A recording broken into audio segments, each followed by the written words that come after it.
సకల సృష్టికి కారణభూతుడవైన ప్రియ మా పరలోకపు తండ్రి, కృపా కనికరములు కలిగిన మా దేవ, అబ్రహాం, ఇసాకు, యాకోబుల దేవ, ఇశ్రాయేలీల గొప్ప తండ్రి, మీ ఘనమైన శ్రేష్టమైన ఉన్నతమైన నామమునకు వేలాదిగా స్తుతి స్తోత్రాలు తెలియజేస్తూ ఉన్నాం. మా దేవ, ఈ సమయమునందు మీ ప్రియ బిడ్డలతో కలిసి మా తండ్రి మీరు ఇచ్చినటువంటి లేఖనాలను ధ్యానిస్తూ ఉండగా మీ సన్నిధి, మీ కాపుదల మాకు తోడుగా ఉంచి ఈ లేఖన భాగాలు లోతైన అంశాలను మేము అర్థం చేసుకునటానికి మమ్మల్ని పరిశుద్ధాత్మ ద్వారా ముందుకు నడిపించమని వేడుకుంటూ, ఈ విన్నపముల మా కొరకు తిరిగి రానయున్న మా రక్షకుడును ప్రభువైన యేసుక్రీస్తు అతి శ్రేష్టమైన నామమునందు ప్రార్థించి వేడుకొంచున్నాం మా ప్రియ పరలోకపు తండ్రి, ఆమెన్.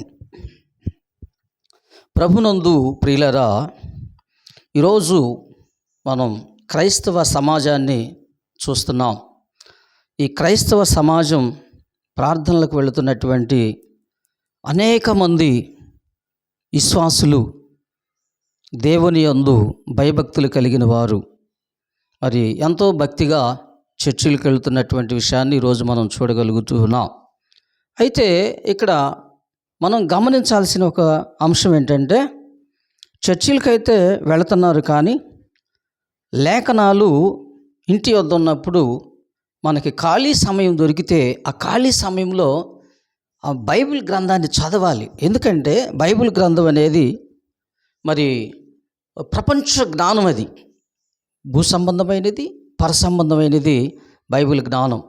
కనుకనే ప్రభునందు ప్రియులరా, మరి ఈ యొక్క బైబిలు అత్యున్నతమైన జ్ఞాన సంపద గనక మనం దాన్ని చదివినప్పుడు, మనం చర్చిలకు వెళ్ళేటప్పుడు ఈ చదివినటువంటి అంశం మీద మెసేజ్ వస్తే మనకు చక్కగా అర్థమైంది.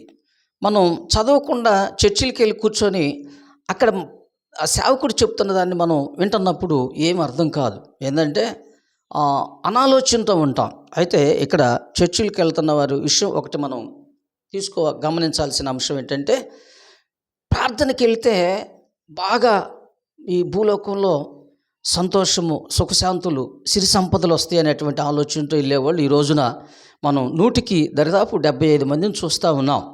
అయితే యేసు ప్రభువుని మనం ఆదర్శంగా తీసుకుంటే, యేసు ప్రభువు ఎన్నో శ్రమలు అనుభవించాడు.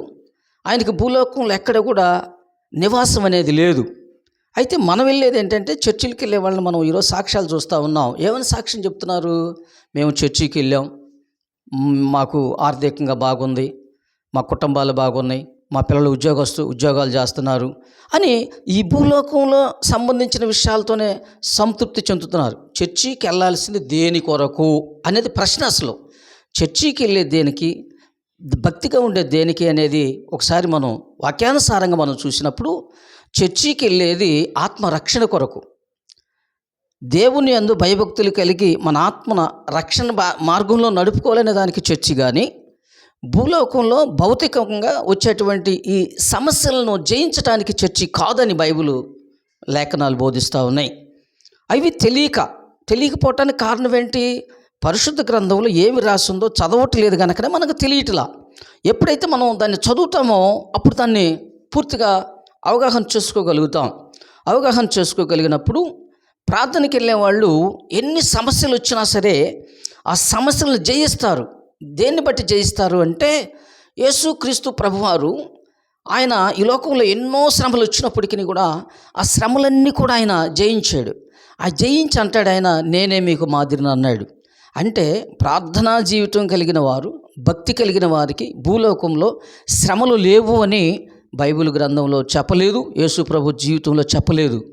ఆయన ఎన్ని శ్రమలు వచ్చినా మీరు జయించాలి అంటే, మీరు నాతోనూ నేను మీతోనూ ఉంటే మీరు ప్రతి విషయాన్ని జయించగలుగుతారనే సందేశాన్ని యేసు ప్రభు ఇచ్చాడు. తర్వాత ఆయన మార్గాన్ని చూపాడు. ఆయన ఏ పాపము లేనివాడు, భూలోకంలో ఎటువంటి సంపద లేనివాడు అయినప్పటికీ కూడా ఆయన అనేకమైన శ్రమలను ఉంచాడు. ఈరోజు మనం పడుతున్న శ్రమలు, ఇల్లు కట్టుకుందామా, పిల్లలను చదివించుకుందామా, లేకపోతే పిల్లలకి ఏమైనా ఆస్తులు కొని పెడదామనే దాని మీద మనకు శ్రమలు. కానీ యేసు ప్రభు వారికి ఉన్న శ్రమ ఏంటది?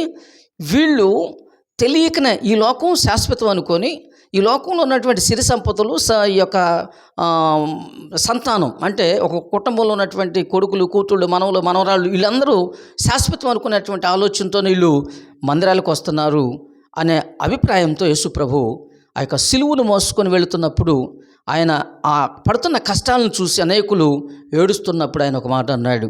ఏమన్నాడు? అమ్మలారా, నా కొరకు ఏడవకు, మీ కొరకును మీ పిల్లల కొరకును ఏడవమని చెప్పాడు. ఎందుకు చెప్పాడంటే ఈ లోకం శాశ్వతమైంది కాదు. మనల్ని సృష్టించినటువంటి దేవుడు పరిశుద్ధుడు, పరలోకంలో ఉన్నాడు. ఆయన సన్నిధికి మన ఆత్మ చేరాల్సిన రోజు ఒకటి ఉన్నది. మనం పరలోక ధనాన్ని సంపాదించుకోవాలి తప్ప భూలోకంలో దేని మీద మనకు అంతగా ఆశ ఉండకూడదని చెప్పినటువంటి యేసుప్రభు. దానిలోనే ఆది నుండి చెప్పబడిన మాట ఏంటంటే మన కష్టార్జితంతో మనం బ్రతకాలి. అంటే ఏంటి? ఈ లోకంలో బ్రతికినంత కాలము అవసరాలు గడవటం కోసం మాత్రమే మనం ప్రార్థనకి వెళ్ళడం ఆలోచించాలి తప్ప అవసరాలకు మించినే మనం ఆలోచన చేయటం అనేది వాక్యానుసారంగా విరుద్ధమై ఉన్నదనేది మనం తెలుసుకోవాలని మరి ప్రభునామం బట్టి మీకు తెలియజేస్తూ, మరి ప్రభునామంలో కూడి వచ్చిన మీ అందరికీ కూడా శుభాభివందనములు తెలియజేస్తూ ఉన్నాను. ఆమేన్. చివరిగా చిన్న ప్రార్థన చేసుకుని ముగించుకుందాం. పరిశుద్ధుడా, మహోన్నతుడా, మహాగణుడా, మీకే స్తోత్రాలు తండ్రి.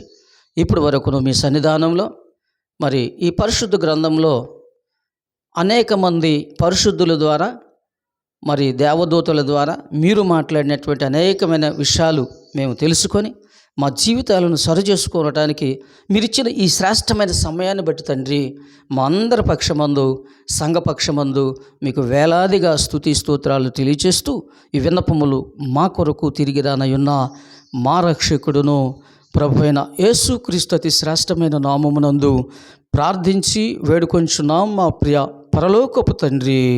ఆమేన్.